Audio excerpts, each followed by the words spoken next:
Hey, parents, welcome to today's episode. I interviewed Dr. Jerry Weichman. He's a clinical psychologist and parenting expert who's spent nearly 3 decades helping more than 6,500 families. But more importantly, he's awesome. And he's created a free resource that he talks about today. We talk about raising families. He has so much empathy for the parents out there. So if you're needing a little bit of validation, this is a perfect episode for you. And also, he talks about some great tools to start helping you talk to your kids and start to relate to them better. I can't wait to have him on again. But today, he's with us. So enjoy. Hey, parents, we're so glad to have you today. And Dr. Jerry, we're so excited to have you on the podcast today. Welcome. Thank you so much for having me. Yeah. Okay, you've seen a lot working with families with struggling kiddos, right? What are you noticing as of late? Maybe we'll start there. Some things that have really stuck out to you lately.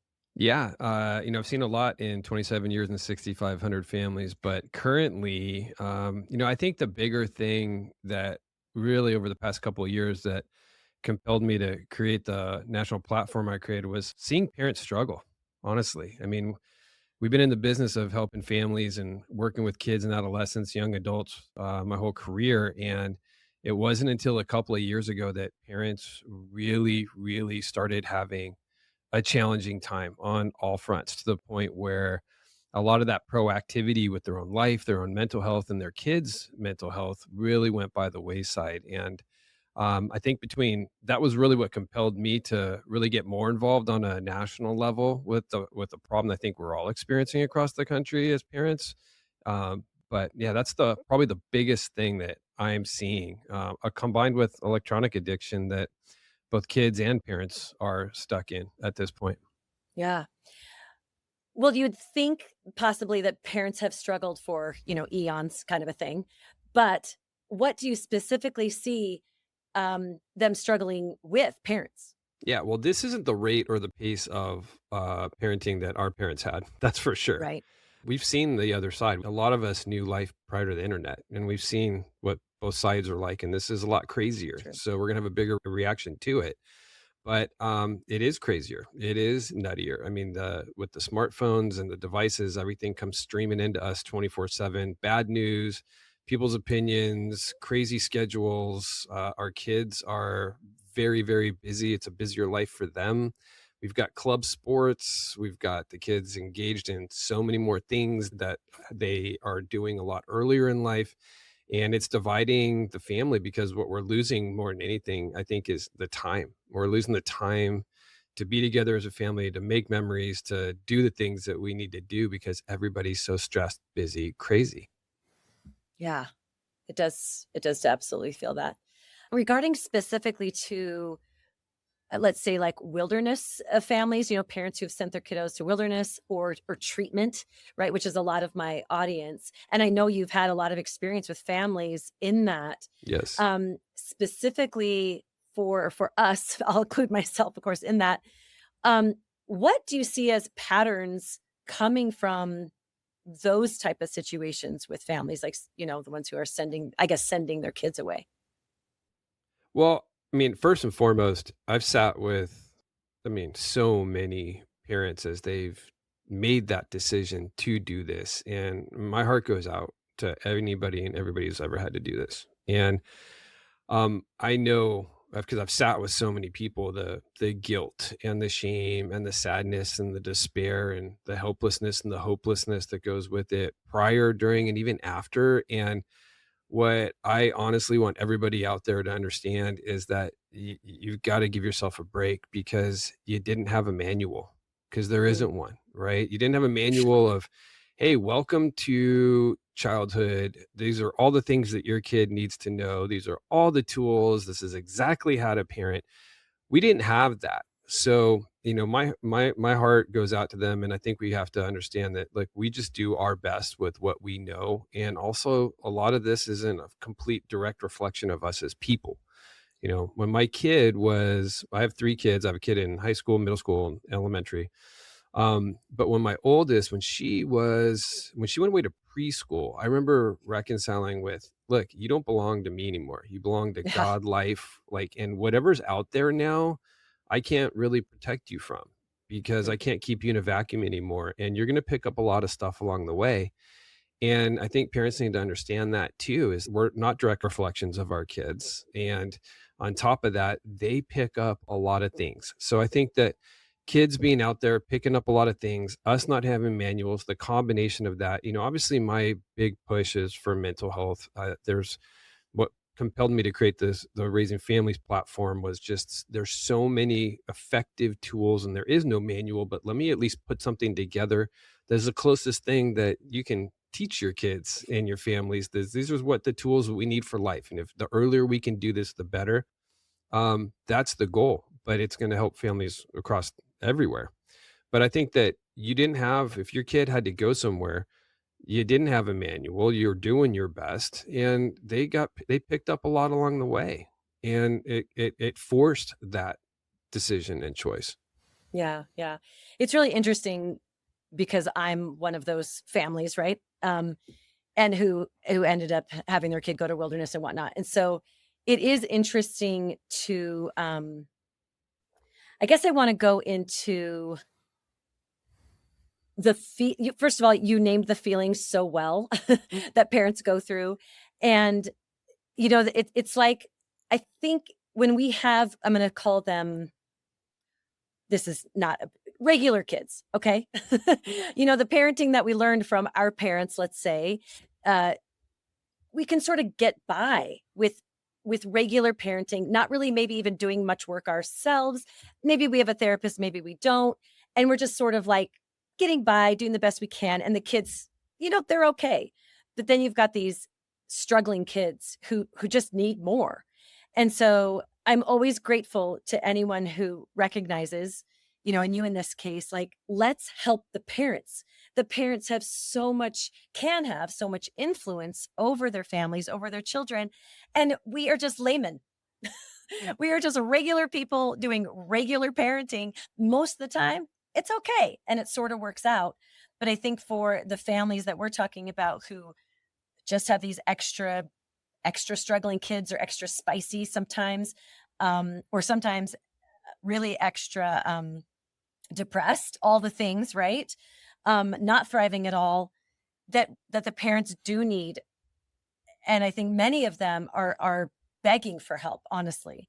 I know when my kiddo was going through things, I felt like I was looking everywhere I could. I was looking under rocks and in books of like, what in Mhm, the world am I supposed to do? And when, of mhm. course, the parents are in crisis because no parent wants to see their child suffer, then that's just an extremely hard time, to even convince the parents that they need to work, because it's almost an impossible situation to say to a parent, hey, you know what? You really have got to do your work now because your kid needs you. They say, uh, no, I need to make sure my kid is safe, kind of a thing. I think that's a hard convince. Does that make sense? Yeah, Yeah. yeah, absolutely. Yeah. But you've built something for families, and I would love to get into that. So you call it Raising Families. Where did that idea come from? Well, it all started 2 years ago when I really watched parents fall apart. I mean, it looks different out there. You don't see a lot of eye contact. There's not a lot of smiles. There's not a lot of energy going out to people. People walk around look like they're 10% zombies, right? Yeah. Doesn't matter where you live. That's what we're surrounded by. And I started watching the parents being less proactive with both their kids' mental health first, but then backtracked from there and saw they're not even taking care of themselves. They're Yeah. busy. It's crazy.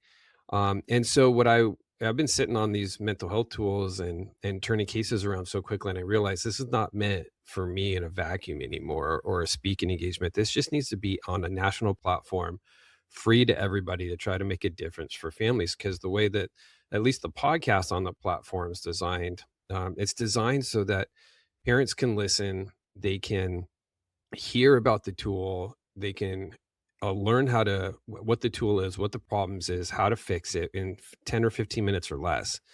And the goal is for them to make sure they're applying it to themselves first if they're not already doing so, so that they benefit. So there's more of them to go around. There's more stability in their unstable life, which we all experience.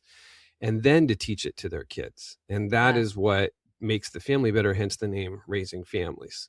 Yeah. I actually really appreciate it. I think it's a bit counterintuitive, like I kind of mentioned this before, for a parent to help themselves first, right? I mean, it's the same cliche of the oxygen and the airplane kind of a thing. And Yes. it's not easy. You know, you have kids, you're like, no, I would do anything for my kids, right? And I think that's what every parent goes through. So I do appreciate this again. Um, Give us some information about what's in the Raising Families podcast. What do you guys, maybe just something really specific of that you see parents um, doing that you would like to have them do first before they teach their kids? Yeah, so there's a lot on that platform. There's the Raising Families with Dr. Jerry podcast, which is one topic, 2 episodes a week. So the monologues that are from me, 10 to 15 minutes on every topic. Then I have my female co-host who's a mom of a middle schooler and high school. We bring a guest or an expert on, drill deeper into that topic. The monologues can be a database for you. Anything that you're struggling with, you can go scroll through there, click, and in 10 or 15 minutes, find out what it is and how to fix it with the tool that actually works to fix problems.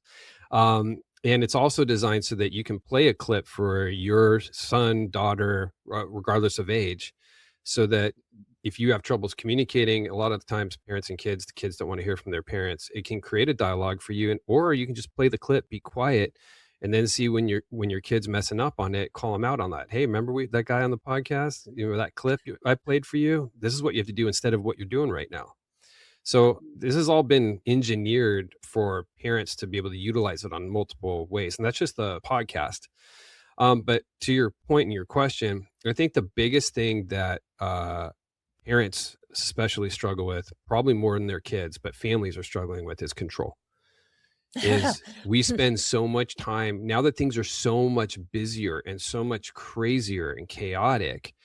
We're now spending so much more time focusing on so many things mentally that we can't control, whether it's with our kid or what the schedule is, if we're late or what another person does, or Yeah. I mean, and doing that, we're making things so much worse for ourselves. We're losing our stability, we're losing our ability to counterbalance situations as parents. And as parents, not only do we need to be in a better place because it's a health risk for us in the long term if we're not, and it's we would want to be who wouldn't want to be happier and more stable, but we provide one. If you're parenting by yourself or with somebody else, you're either one half or the entire foundation and stability of that family system.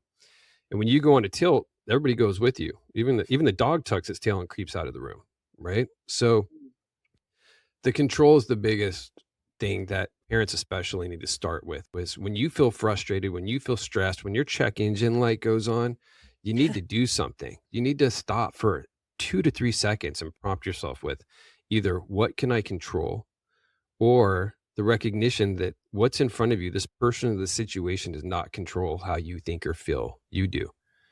Because what I'm trying to help everybody with is releasing from the things that they can't control, that's driving stress, anxiety, creating instability, and getting back into what we have control over, which is how we react and respond to the things that are happening, combined with the effort that we put into the things that we do.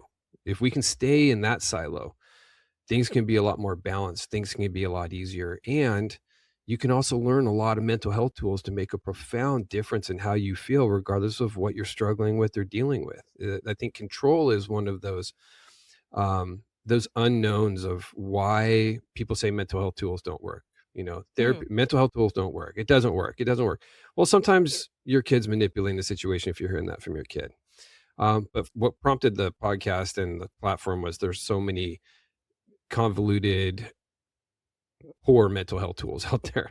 So nobody Okay. knows where to go. So I'm like, let me give you what works and what's always worked. But one of the reasons mental health tools don't work is because if you're not mindful of what you can and can't control, you're not going to be able to get yourself in control, literally. Because mental health tools, if a sub's taking on water, mental health tools are the pumps to get rid of the water. But if the door in that compartment that you're in is wide open, there's no way you're going to get yourself above water. But as soon as you're mindful first of what you can and can't control, shrunk, the door closes.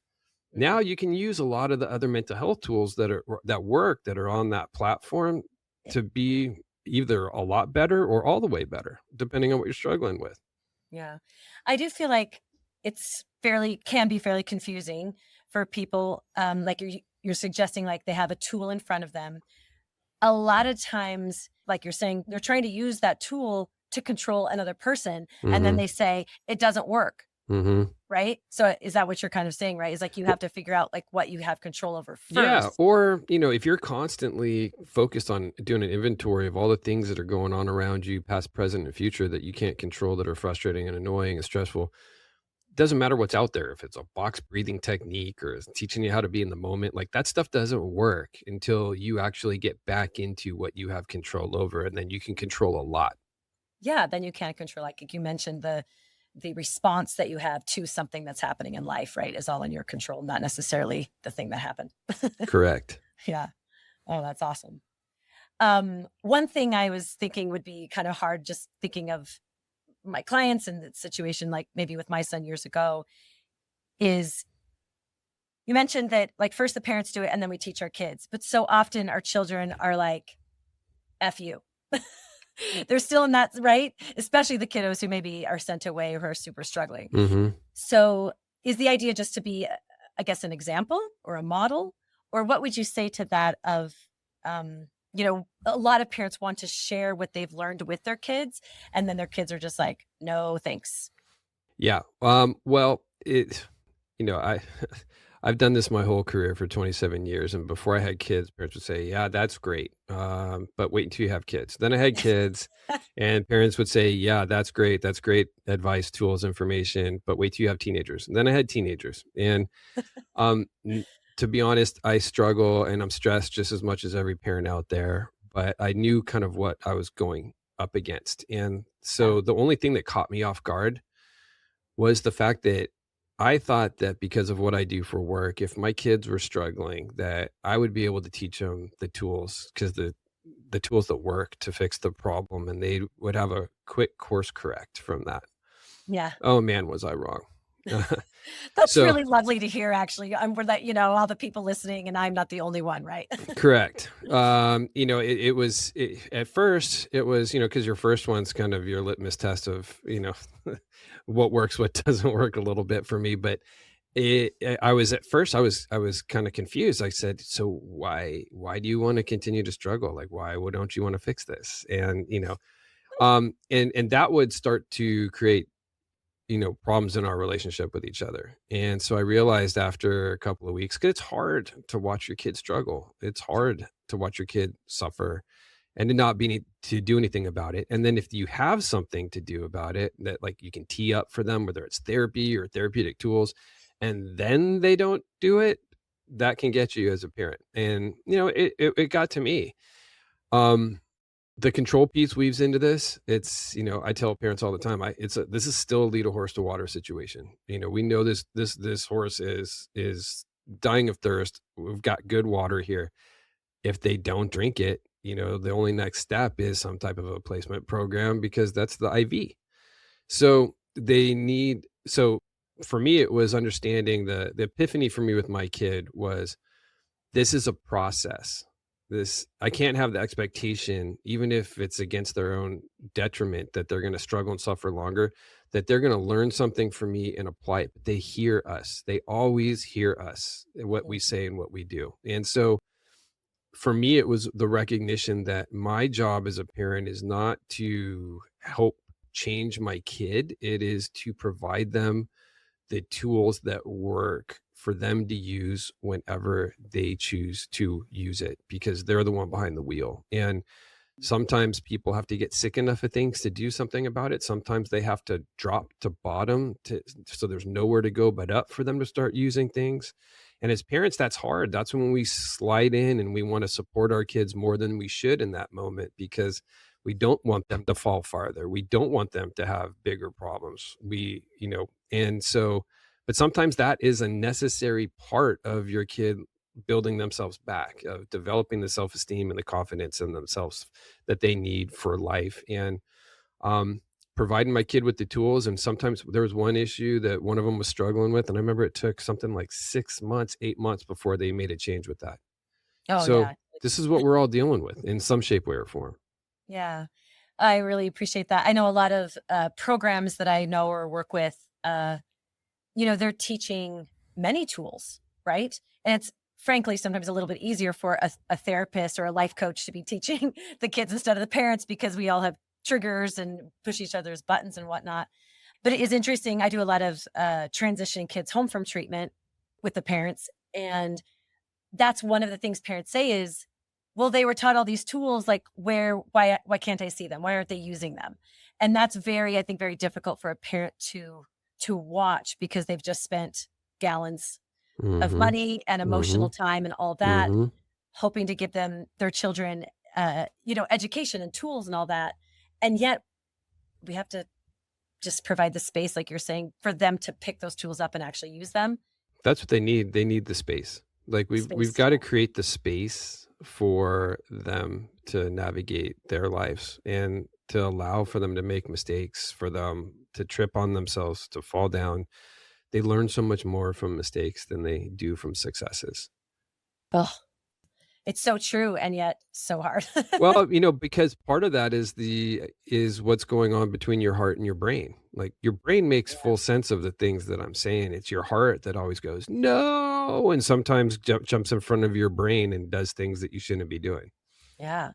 Yeah, that's totally true. So do your the topics that you have on your podcast and the tools, do you feel like they are what helps create space for the parents?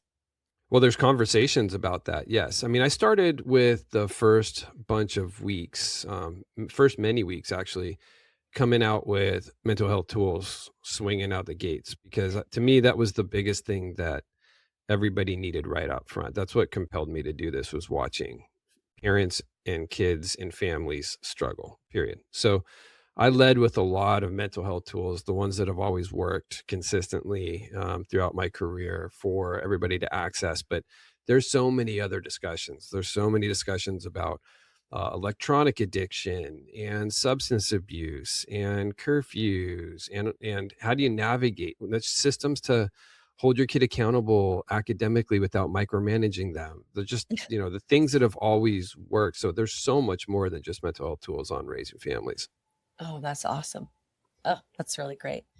One thing that you had mentioned before is that society has really changed regarding like electronics and screens and all that. It's hard a little bit like cuz I have these older kids and then I have a 10-year-old who's my youngest and it is completely different from my almost 30-year-old, who grew up 15 years ago. It shockingly different and and he still has the same parents, right? They're brothers. And yes, there's hope. Please tell me there's hope. And is it in the mental tools where there's hope? Because I see our society, and I'm not much of like a doomsday or anything, but I do see our society struggling. Definitely, especially on the electronic. Look, I mean, the boxes, the phones themselves. Forget the apps that are highly addictive in there. I mean, just the phone. The phones were created to be addictive. The colors that were used, the stupid little red dot that pops up and tells you how many texts and emails you have. They spent months and thousands of people to find the most attractive red to the human eyeball. I mean, the whole thing's been designed to be addictive. So of course, parents are going to be addicted. You can tell right now just because driving around, like Oh ghost brake, yeah. they tap their brakes when there's nobody ahead of them because their brain's telling them traffic stopping. It's scary, right? But then you put that in front of kids 25 and under that still have partially myelinated frontal lobes that are underdeveloped, and of course they're going to really struggle. So yeah, we're struggling with electronic addiction, and it's the same pleasure centers in the brain that are responsible for any type of addiction, drugs and alcohol, sex. It doesn't matter. We've got the short form content that's allegedly 5 times more addictive than alcohol. So, we've got these things that have been planted, and it is harder. And we also have, like I said earlier, we have a reference point of what life was like prior to all this too. So that makes it even harder. Hmm. Um, but I am not in a situation where we're in dire straits. We're going to hell in a handbasket. It's over for us because this is a great generation of kids. They are so much more tolerant of people's beliefs and differences, and they have a lot of concerns about the status of the world and the environment more than any generation prior to it. And so they're already primed and ready for something like this. We've seen epidemics in our society, like cigarettes. It takes about a longitudinal study of a lifetime, 100 years or more, for us to figure out things are bad typically. Because in 1880s, they were smoking cigarettes, right? But I remember, now I'm going to really date myself here. I remember being a kid in the 80s, and they weren't just smoking in restaurants. They were smoking in airplanes, in metal Oh, yeah. tubes. And then it was about 20 years after that, they said, "Oh, this is bad. It's killing people. We got to stop." We already know that all of this stuff is addictive. We know that it's bad for us. We know that they don't care if we know if we're suffering, if we're not sleeping, if we're not spending enough time with each other. It's so helping our kids and our young adults to have that awareness. I mean, in my family, I mean, I don't even call a phone around my house. I call it a crack box, because I want the kids to be constantly aware of what this is that they are holding or surrounded by. Mm. But I think this generation in a short amount of time is gonna be able to say, "You know what? We were the guinea pigs to this. We were born into kind of bondage, so to speak, and, this sucks. We're not playing this game anymore. It's time to stand up." Yeah. I really appreciate you saying that. It just my little bubble, with my 20 somethings and their friends and whatnot, they are reaching more for something real than Yes. it's actually quite surprising. But they're like, Yes.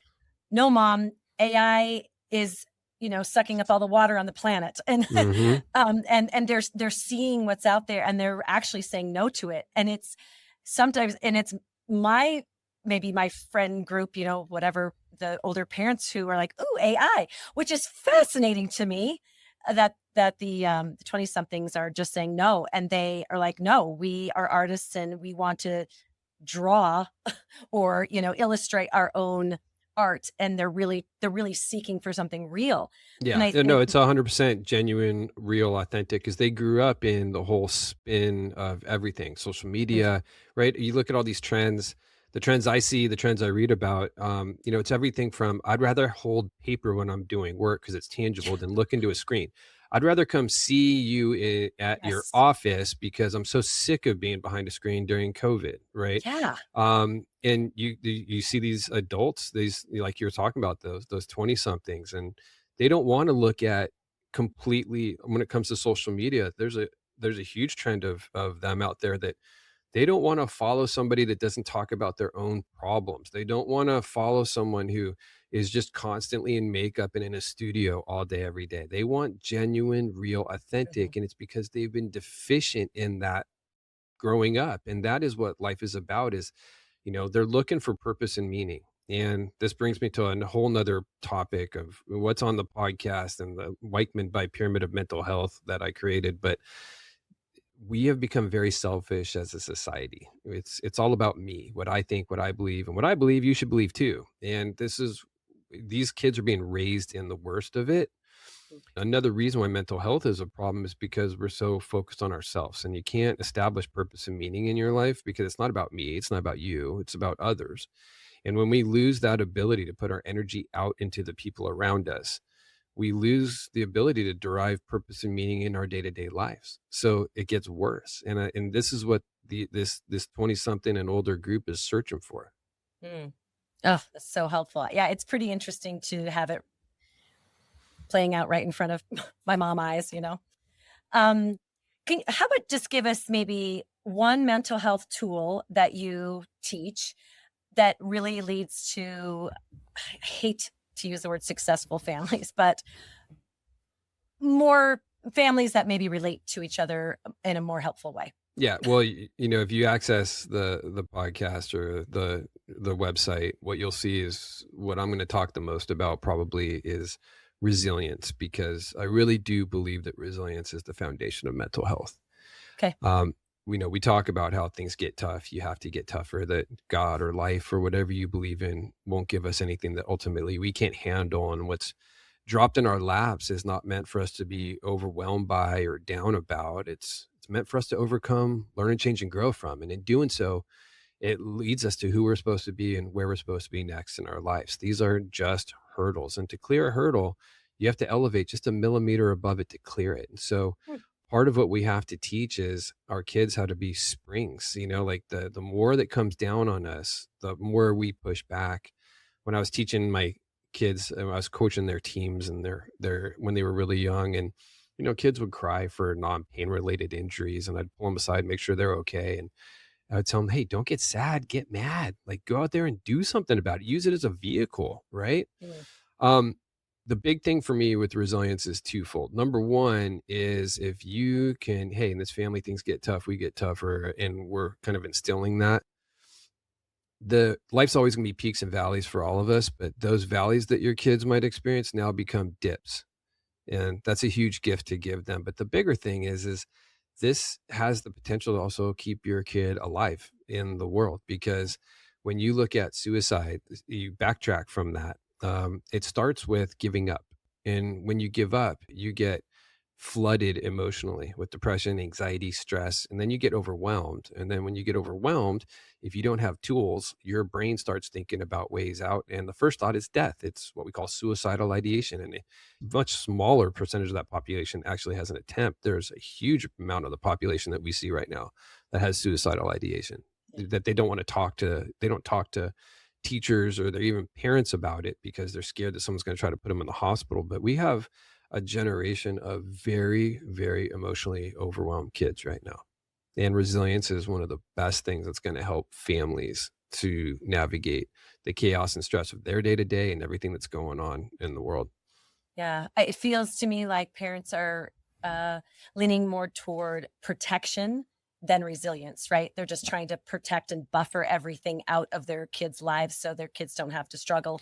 Right. They know, And it's and the I get it. opposite. I get Yeah, that because that is your maternal and paternal instincts, right? Now I got to talk to your brain, because if you want to get this kid ready for life, you can't be doing those things. Even though your right. heart wants to, your brain's got to take the lead on this and understand that suffering, when my kids suffer, I mean, we need to, as parents, we need to be like 50% sadists and kind of enjoy when there's pain and struggle and suffering, Seriously. right? Because, I get that. my heart goes, "Oh no," and my brain goes, "Huh, this is awesome." And the reason I say this is awesome to watch my kids struggle and suffer is because I know that by allowing them to have this experience, that either one way or another, they're going to probably get themselves out of it. And I don't know the duration of that time period, but this is going to help them to develop their callus for life, because life, as we know as adults, is ripe with adversity. So this is our kids getting ready for it, and that's a good thing. Yeah. No, I love that you're saying that. It is interesting to I just can hear like the parents in my head, if that makes sense. Of clients and parents I've talked to. It's like I'm happy to do that to a certain point. But then it just becomes like, wait a second, when do I step in? Right? Hmm. I can let them scratch their, hurt their knees or whatever. That's fine. But it's like, well, how many drugs do I let them take? Quote, Right. just as an example, or how many times do I let them skip school? And do I, it sounds a little more simple than I think it is. Is It that fair? is definitely because the Yeah. the gamut of what's out there is big. Right? There's much difference between how many times should I let my kid ditch school versus how many times should I let my kid shoot heroin, right? Yeah. So, or say they want to die and I just want to die, right? Yeah. And not take them to the hospital. So the gamut is pretty big for that, definitely. Yeah. There's a lot of unknowns for parents. One of the things that we created on the platform was in response to parents that struggle like this, because we all struggle, but there's a huge contingent of parents out there. We created something called Follower Fridays, which is it's a call-in show, and what people can do is send their voice memos or emails in, and we'll read them on the air to discuss them and talk about it. And the big part is we all struggle with this, but there's a huge contingency of the parents out there, moms in particular, who feel very guilty, very isolated, very alone, very helpless because their kids are struggling and suffering and the information isn't there and there's nobody to talk to, and they don't want to talk to people for fear of being shamed or ostracized, and they're A surrounded by hundred perfection on percent. social media. Yeah. And I said, you know what? My brain's always worked with what's the problem, what's the fix. We're going to start turning this upside down here. And so we created a follower Friday that anybody can send any problem to. And the whole hope is to say, look, it doesn't come with a manual. We're just doing our best. We make a ton of mistakes, and it's okay. Our kids are going to be all right. We're going to be okay. But here's a better way to do this because we all struggle with this. Yeah. Yeah, the social ostracizing is it's so deep.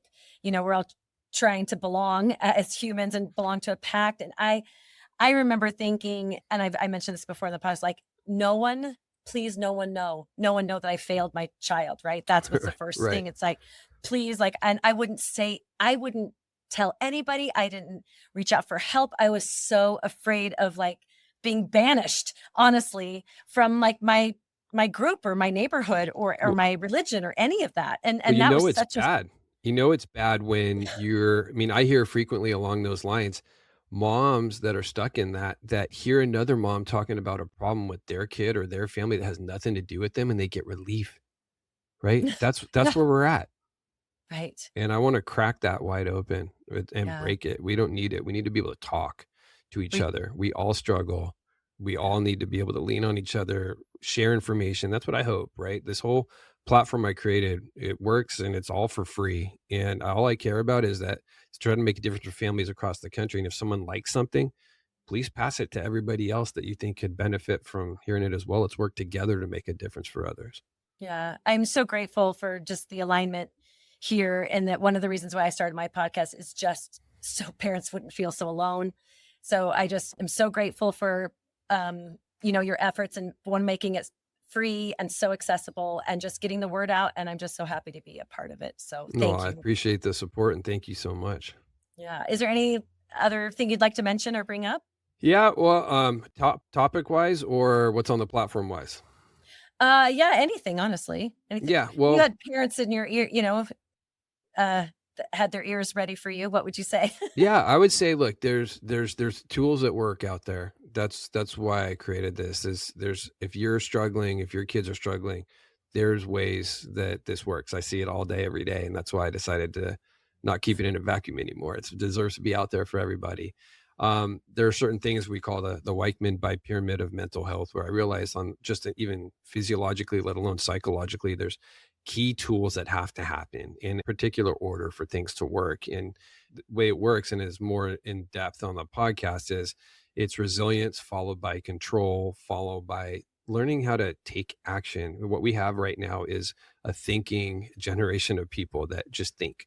And thinking creates problems. You can't be depressed, anxious, stressed without thoughts first. And what we have is hard things happen, bad things happen, and our kids and a lot of us are taking that magnifying glass in our head and just sticking it on top of something bad that happened and magnifying Uh, drastically the duration, the intensity. And that's something that we can control because it's about action. Like thoughts create problems, actions fix problems. And so we need to start really practicing and then teaching our kids when you have a problem, you start instead of thinking about it, think what's the action I take to fix this problem. hmm, Then there's other things like how to be in the moment because where your mind is in time has a profound effect on how you feel. Because if you're rooted in the past in your mind, you're going to have much higher likelihoods of being depressed or angry or both. And if you're in the future in your mind, you're going to be really stressed and anxious. But if you totally. learn how to get back here right now, you're okay because the present, I always say, is a warm, protective little bubble that will keep you safe from anything that just happened or may happen in the future. And it's where we need to be. Yeah. There's other tools, the way we look at situations, whether positively or negative. If you want to, we talked about how thoughts affect feelings. Well, the way you Yes. interpret situations and the events around you create your thoughts, which then create your feelings, Yep. right? Yep. Um, all that's contained in way more in depth on the podcast. But in the platform that we created, that we just put out there, was the Raising Families with Dr. Jerry podcast. There was a dedicated YouTube channel for all this. It's DRJW. It's Raising Families with DRJW. Dedicated website. It's raisingfamiliespodcast.com. And of course, Instagrams and TikToks at Dr. Jerry Weichman, right? You can find all that stuff. But there's it's everything that I've found that ever works, and it's all free to you. And so I think my hope is that people access it, they benefit. That's why I took the time and Yeah. put it out there for everybody. But there are places you can go to get information and information that works.